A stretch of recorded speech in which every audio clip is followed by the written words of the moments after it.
আমার সোনার বাংলায়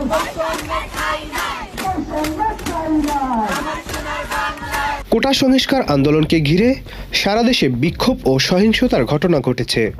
এ সহিংসতাকে কেন্দ্র করে অনেক হতাহতের ঘটনাও ঘটেছে।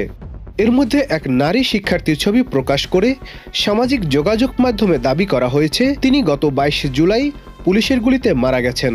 ঢাকা বিশ্ববিদ্যালয়ের ওই শিক্ষার্থীর নাম আনিকা তাসনিম। তবে কোটা সংস্কার আন্দোলনে অংশ নেয়া আনিকার মারা যাওয়ার খবরটি গুজব ছিল। আনিকা তাসনিম বর্তমানে সুস্থ আছেন এবং ভালো আছেন। তিনি নিজেই ফেসবুকে এক স্ট্যাটাসের মাধ্যমে এ খবর জানিয়েছেন।